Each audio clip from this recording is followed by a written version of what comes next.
Salut à tous et bienvenue dans ce nouveau numéro de 101%. Aujourd'hui la critique de 007 Legend, le reportage sur Halo 4 et la première partie du Retro & Magic sur les mascottes animales.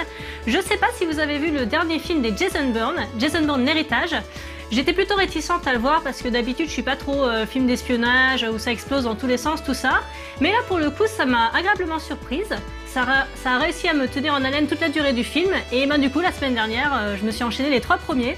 Et mon verdict, j'adore Jason Bourne. Voilà, c'était ma news du jour, maintenant on regarde les vraies news.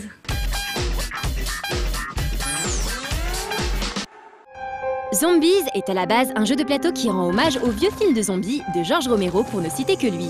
Le but pour les joueurs est d'arriver à l'héliport sain et sauf ou d'arriver à se débarrasser des 25 zombies qui les entourent. L'adaptation de ce titre en jeu vidéo est prévue depuis maintenant un moment, remontant au moins à 2008. Une première version du jeu a fini par voir le jour sur Windows Phone 7 en janvier 2011. Le jeu au tour par tour reprenait le principe du titre d'origine assez fidèlement, à savoir élaborer une stratégie pour s'enfuir ou arriver à tenir tête aux morts vivants. Il était possible de jouer à plusieurs sur le même appareil, chacun son tour. Le jeu de Twilight Creation fait désormais à nouveau parler de lui, car une version Xbox Live Arcade et potentiellement sur d'autres plateformes devrait débarquer bientôt en incluant cette fois-ci un mode multi-online. Développé par Insomniac Games, les créateurs de Spyro et de Ratchet & Clank, Fuse s'appelait jusqu'à l'été dernier Overstrike. Rebaptisé, le jeu est maintenant prévu pour mars 2013. Ce TPS met en scène un escadron de soldats qui veulent récupérer une énergie extraterrestre, appelée Fuse, pour éviter que celle-ci ne tombe entre de mauvaises mains. La particularité du jeu vient du fait que vous jouerez tout le temps avec votre escadron de 4 soldats, entre lesquels vous pourrez naviguer librement ou jouer en coop avec des amis. Chaque soldat pourra déployer une capacité spéciale lorsqu'il activera le mode fusion de son arme, protection, immobilisation ou encore tir de précision. Les résultats seront évidemment encore plus dévastateurs quand les tirs des différentes armes seront combinés. La coopération entre membres du commando fera donc tout le sel du jeu. Il reste encore quelques mois aux développeurs pour nous offrir un résultat qui leur permettrait de se différencier de la concurrence.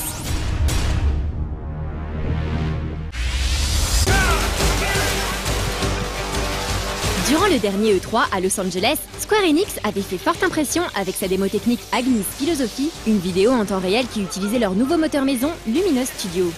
Si vous voulez en savoir plus sur celui-ci, EXP avait consacré un reportage à ce sujet, avec des images fraîchement ramenées de LA et toujours disponibles sur No Life Online. De son côté, Epic Games avance sur la nouvelle version de son moteur Unreal Engine, à savoir Unreal Engine 4. Le premier jeu du développeur à se servir de cette technologie sera Fortnite, le jeu de survie lorgnant quelque peu sur Minecraft, est prévu pour courant 2013. On a appris il y a quelques jours que les deux studios allaient joindre leurs forces. Square Enix développait déjà certains titres avec Unreal Engine 3 depuis quelques temps, et désormais il sera le premier éditeur tiers à utiliser le moteur Unreal Engine 4 pour ses futurs titres. Le moteur de Epic Games va donc adjoindre ses services au rendu prometteur de Luminous Studio. On a hâte que ces développeurs nous en mettent plein les yeux avec ces bêtes de technologie entre les mains.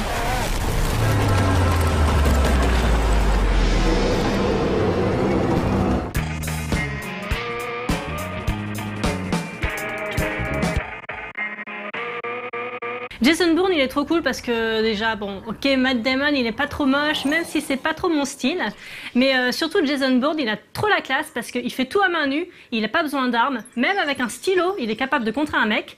C'est pas comme James Bond par exemple qui lui il triche avec tous ses bidules super sophistiqués. Ensuite, Jason Bourne, il est humble et modeste. C'est pas comme James Bond qui se la pète avec son costard et qui se tape une meuf différente à chaque film. Donc, vous l'aurez compris, je préfère Jason à James. Tiens, Jason, James, les deux prénoms commencent par J. Est-ce que ça a une signification? Enfin, on voit ça après la critique de 007 Legends.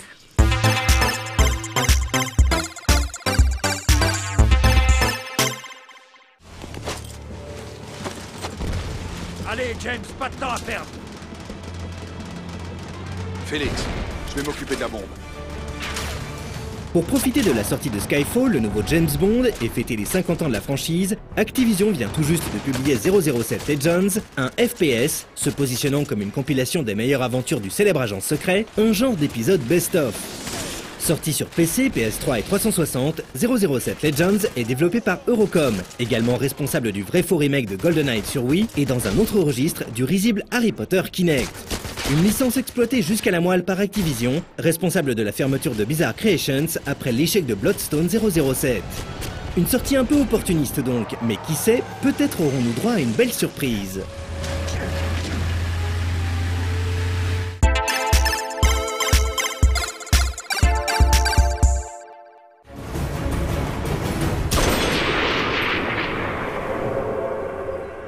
007 Legends utilise le point de départ du jeu, la noyade de James après sa chute d'un train, pour nous faire jouer à des missions tirées de 5 films de la saga, à savoir Goldfinger, Au service secret de Sa Majesté, Permis de tuer, Meurt un autre jour et Moonraker.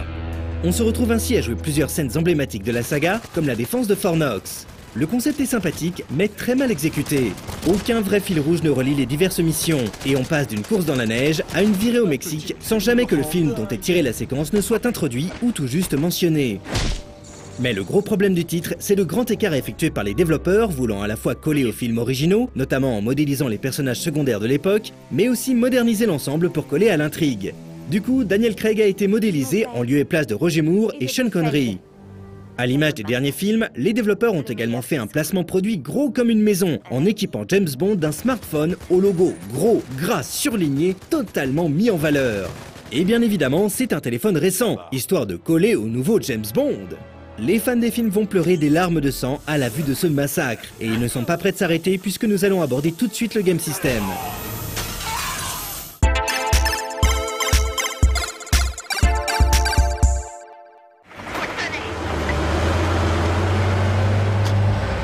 .007 Legends est un pur clone de Call of Duty.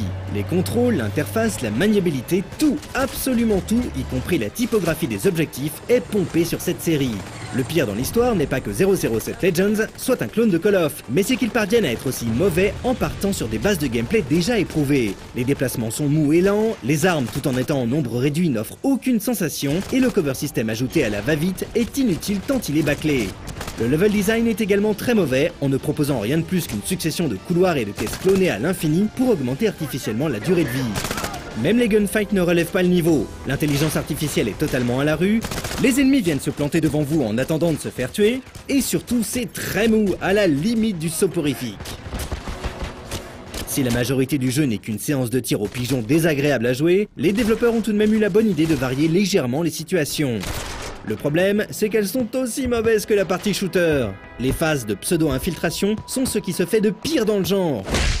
Concrètement, on doit aller d'un point A à un point B en respectant à la lettre les scripts sous peine d'échouer. Le problème, c'est que ces scripts ne nous sont pas indiqués. Impossible de savoir qu'il faut aller à tel endroit à tel moment pour ne pas se faire voir, alors que c'est la seule solution possible. Le manque de feedback est également un énorme problème. Malgré la présence de flèches, vous indiquant si un ennemi vous a vu, il n'y a quasiment aucun moyen d'appréhender les niveaux et d'avoir conscience de son environnement. Résultat, soit on fonce vers la sortie la plus proche, soit on sort son gun pour tuer tout le monde. Le magnifique smartphone dernier cri de James Bond vous servira parfois pour progresser, en permettant de chercher des indices lors de phases d'enquête sorties tout droit d'Arkham Asylum. Vous aurez également à pirater des circuits en jouant à des mini-jeux sur votre téléphone. Ouais, palpitant. A noter que contrairement au Call of Duty, l'interface n'est pas pensée pour les daltoniens, ce qui se ressent dans les mini-jeux à base de couleurs. Mais le clou du spectacle, ce sont les combats à main nue. Durant ces affrontements, il faut juste suivre les indications à l'écran et bouger les sticks pour gagner. Passionnant. Les rares phases en véhicule partagent ce même vide, tout en étant injouables à cause de la physique savonnette de votre véhicule. Malgré les différents types de gameplay proposés, on s'ennuie constamment. La durée de vie, elle, avoisine les 6 heures. C'est dans la moyenne des Call of Duty-like, et sincèrement, mieux valait que ce soit court.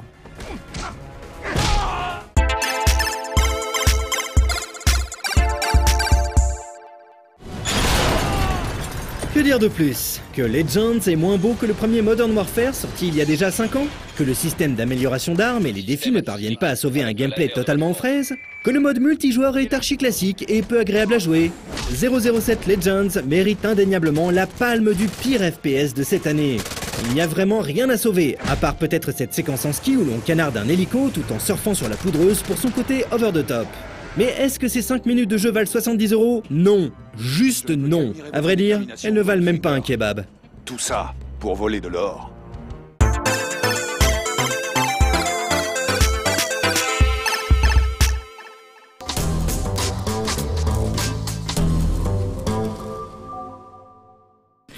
Ah, je sens que je vais me faire lyncher après ce que j'ai dit sur James Bond. Enfin bon, tant pis. Maintenant, on va regarder le reportage sur Halo 4. Là encore, il est question d'un surhomme, Master Chief, aussi connu sous le nom de Spartan John 117. Et oui, son vrai nom c'est John. Attendez. John? James? Jason? Et mais il y a vraiment un truc avec les J en fait. Je disais ça pour rire tout à l'heure, mais avouez que c'est quand même une drôle de coïncidence. Est-ce que ça a un impact sur le fait d'être un héros, d'avoir un J dans son prénom? Qu'est-ce qu'il y a d'autre comme héros qui commence par J?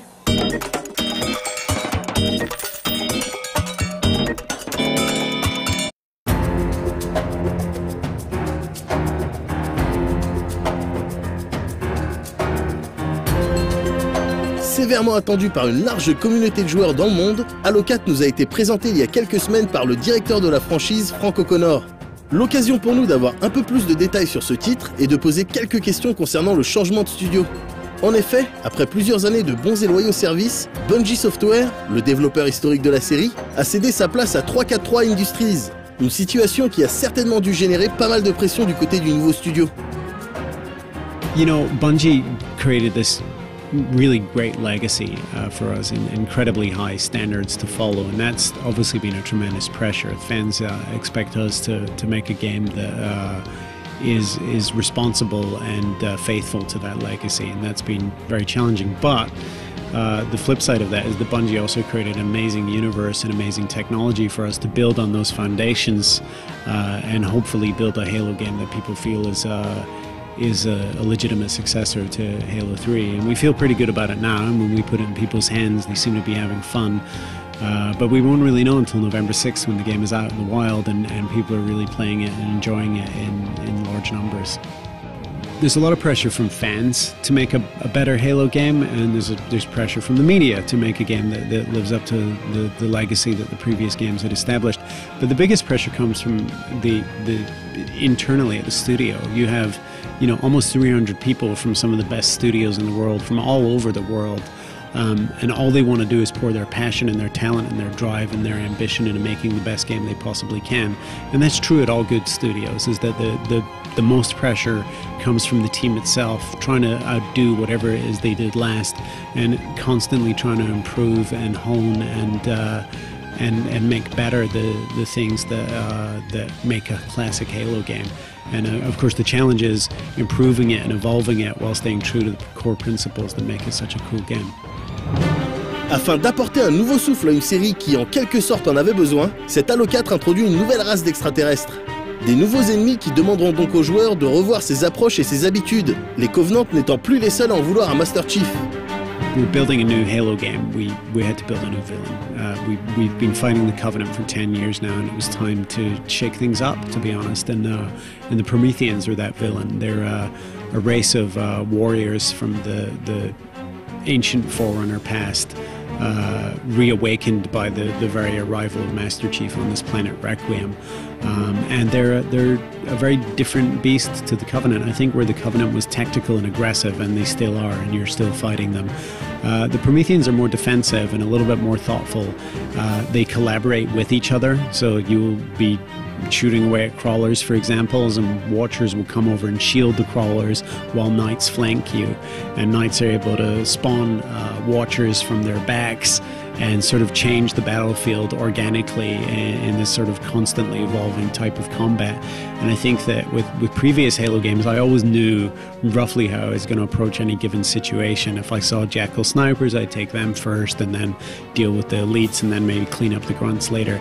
With the Prometheans, you can't do anything as predictable as that because they change so much, and because they also adapt to your behavior. If they see you repeating patterns, they're going to call you on it, and they're going to make things very difficult for you. And I've been cautioning people to try on normal first, whereas they might normally have tried those levels on heroic. It's definitely worth a little practice on normal before you roll up your sleeves and go into the tougher modes. L'un des points mis en avant durant la présentation était tout le travail effectué sur l'IA ennemie. Et avec une nouvelle race, équipée de nouvelles armes et de nouvelles tactiques de combat, on imagine que cela n'a pas dû être facile. So building the artificial intelligence for the Prometheans was obviously massively challenging. They're very smart, they're defensive, they're clever, they're sneaky even, and they exhibit all those behaviors in the game. And the way that they work as force multipliers for each other, the way the Watchers can make the crawlers more difficult to combat and sort of expand the Knights' abilities and shield each other and so on, that's a huge challenge for any AI programmer. But where it's doubled and maybe even quadrupled is when they interact with the Covenant. At the start of the game, they're fighting against the Covenant. They don't want the Covenant on their planet. Something happens about a third of the way through the game that changes all of that, and the two sides start to cooperate. So when you get into combat later in the game, you're seeing this incredible variety of AI behaviors that are super complex and frankly above my pay scale. Si la série est aussi populaire, c'est en grande partie grâce à sa dimension multi qui a su séduire des millions de joueurs à travers le monde. Pour le coup, Halo 4 se pointe avec un multi rempli de nouvelles idées, notamment en termes d'évolution de personnages, qui se rapproche de ce que l'on peut voir dans un Battlefield ou un Call of. The multiplayer in Halo 4 has been significantly changed. I mean, the number one change is that we've added a significant career progression model. So kind of like an RPG, you can obviously change your appearance, you can do that in the Reach and it's cool. And you do it through gaining experience and points to do it. But we've also added a loadout system that you can customize and unlock elements that feed into that. So you can eventually unlock abilities, weapons, and sort of tactical advantages that will. They definitely change the way your player behaves and feels, but it's a very subtle tuning. It's not like you're just trying to unlock rocket launchers for everyone. It's more about finding methods and models that apply to the style of play that you prefer. So if, for example, you're a really skilled marksman, you're going to want to unlock a DMR and maybe use one of the abilities that lets you reload faster and so on and so on. If you're a great driver, there are certain loadouts and powers that you can give your player that enhance that, but in very subtle ways. It's not like you're going to be out in the battlefield and suddenly notice that someone is very, very different and very overpowered compared to you. The battlefield and the balance will still be there, but you'll feel better about your Spartan and you'll feel like you're in a little bit more control of your style of play. En termes de multi toujours, Halo 4 proposera gratuitement des missions coop dans le cadre du mode Spartan Ops qui auront pour but d'enrichir l'univers et qui seront présentées à la manière d'une série. Spartan Ops is almost done. All of the gameplay is finished and tested. It's really, we're working on finishing off the fictional part of the series, which is a very high quality CG technique, and we're building it just like a TV series, so we'll start airing it and we'll still be in production even as the first episodes air, which is just how a lot of TV series models work. But it's nearly done, and it's actually really, we've been watching and improving and sort of making last minute edits to the first episodes, and that's what I'm going to be doing when I get back from this trip, is finishing off the Spartan Ops fiction. So yeah, it's nearly done. Prévu pour le 6 novembre prochain, on espère maintenant que ce Halo 4 arrivera à nous surprendre dans le bon sens, et on vous promet une critique dans les normes à l'occasion d'un 101% à venir.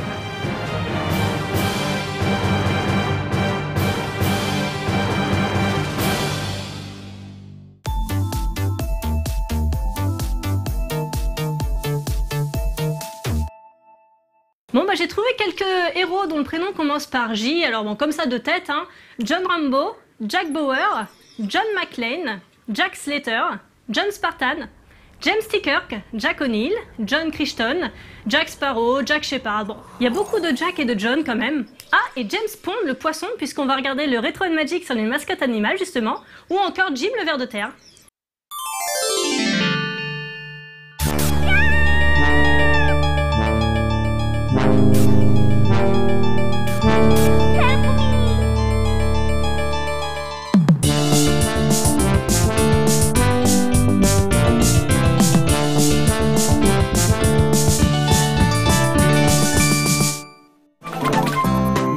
Par le succès planétaire remporté par Sonic the Hedgehog, les éditeurs de jeux vidéo du début des années 90 se lancent avec enthousiasme dans la création de mascottes animales. La formule est toujours la même, prendre un animal mignon, lui donner une attitude un peu rebelle, et en faire le héros d'un jeu de plateforme haut en couleur. Autant dire que la plupart de ces personnages et leurs jeux respectifs n'ont pas marqué les esprits. Pourtant, certains ne sont pas dénués d'intérêt, ne serait-ce que sur le plan historique.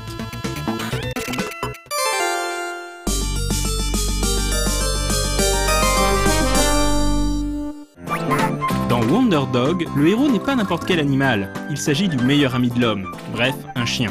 Pas n'importe quel chien, cela dit. Tel Superman, Wonder Dog est le dernier fils d'une lointaine planète de canidés, la planète K9. Alors que K9 allait être envahi par l'armada des Pitbulls, le bébé Wonder Dog fut placé dans une capsule et envoyé sur Terre. Désormais, Wonder Dog devra apprendre à maîtriser ses pouvoirs afin de retourner un jour sur sa planète pour la libérer de la domination Pitbull. Wonder Dog est un charmant jeu de plateforme dans lequel on incarne le héros éponyme, un chien capable de se tenir sur ses pattes arrière et de se défendre en lançant des étoiles. Ces étoiles rebondissent contre les surfaces dures, et le joueur devra apprendre à maîtriser ses ricochets pour espérer triompher. Le joueur a la possibilité de doser la force de son tir afin de provoquer des rebonds plus ou moins puissants. Une autre capacité de Wonder Dog vient de ses oreilles en forme d'aile qui lui permettent de planer quelques instants. On reconnaît bien dans Wonder Dog la patte graphique du développeur anglais Core Design. En effet, la direction artistique du jeu n'est pas sans rappeler les 2 épisodes de Chuck Rock.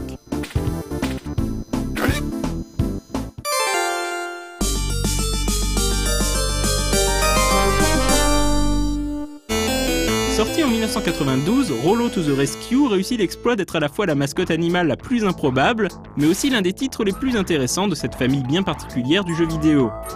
En effet, Rollo ne se contente pas d'être un simple jeu de plateforme, mais se double également d'une dimension puzzle game, démontrant par la même occasion la validité de l'adage qui dit qu'un éléphant, ça trompe énormément. On y incarne donc Rollo, un jeune éléphant appartenant au cirque du cruel Mr. Smiley. Rollo parvient à s'échapper de sa cage et se lance dans un long périple de plus de 60 niveaux pour retrouver sa mère. En cours de route, notre courageux éléphanto va s'employer à délivrer tous les animaux capturés par Mr. Smiley. On l'aura compris, Rollo to the Rescue s'adresse plutôt à un jeune public, du moins au niveau de son histoire car son gameplay est plutôt retors. Dans chaque niveau, Rollo devra assommer Smiley pour récupérer la clé des cages, puis se mettre en quête des animaux prisonniers afin de les délivrer. Une fois tout ce petit monde libéré, il faudra ensuite se mettre en quête de la sortie du niveau. Les animaux libérés forment une file indienne derrière l'éléphant, et le joueur pourra alors changer de personnage pour incarner l'un des nouveaux venus. Chaque type d'animal possède des capacités propres. Le lapin saute plus haut, la taupe peut creuser à travers certains murs, le castor peut nager, etc. Mais attention car seul Rollo peut ouvrir les cages et activer la sortie. En d'autres termes, il va falloir faire en sorte que tout ce petit monde soit en mesure de traverser le niveau. Les choses se compliquent rapidement car seuls les 3 derniers animaux libérés suivront Rollo. Si Rollo a déjà 3 compagnons et ouvre une nouvelle cage, alors son compagnon le plus ancien disparaît dans la nature et le nouveau venu vient s'ajouter en bout de fil. Mais pour finir les niveaux, le joueur aura besoin de pouvoirs bien spécifiques.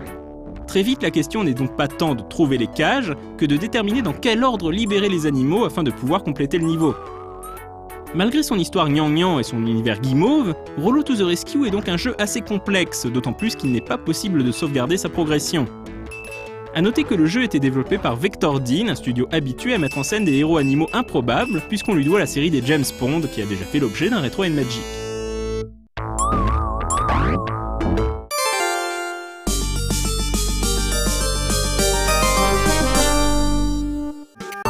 La célèbre société IRM, connue pour ses jeux d'arcade comme R-Type, tente également sa chance en développant Rocky Rodent sur Super Nintendo, connu au Japon sous le titre Nitro Punks Mighty Heads.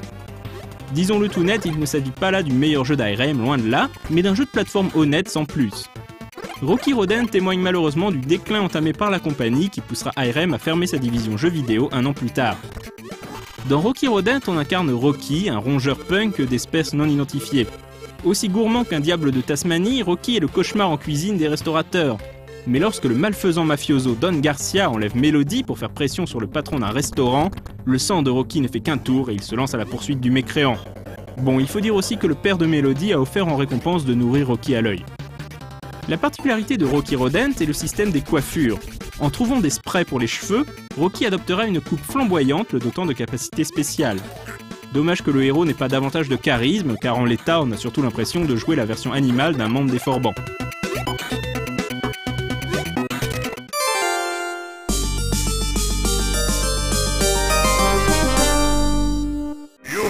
Par souci d'exhaustivité, impossible de ne pas au moins mentionner Awesome Possum Kicks Dr. Machino's Butt, un titre développé par Tengen alors en déficit d'idées originales. C'est bien simple, tout ou presque dans Awesome Possum semble avoir été piqué chez Sonic, y compris le scénario puisqu'on retrouve un savant fou qui cherche à transformer tous les animaux en robots. Même sans évoquer les vilains graphismes, le thème écologique racoleur et la voix horripilante du protagoniste, Awesome Possum souffre d'un gameplay bancal, répétitif et imprécis. La combinaison de tous ces facteurs fait que le jeu est souvent considéré comme le pire jeu Mega Drive jamais sorti, voire le pire jeu de plateforme tout court.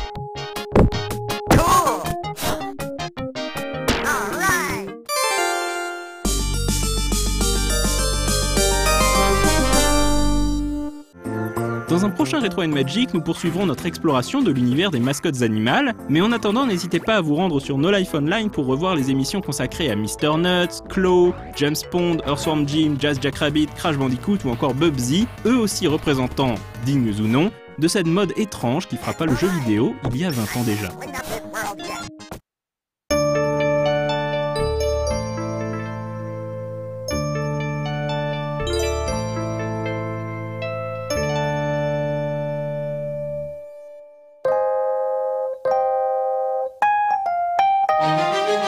Bon bah voilà, cette émission a montré comment on pouvait passer de Jason Bourne à Jim le Ver de Terre. Pour en terminer avec les J, je fais un petit coucou à Julia. Bon voyage au Japon, pense à me ramener des Jagalico. Voilà, on va s'arrêter là pour aujourd'hui. Je vous dis à jeudi, salut!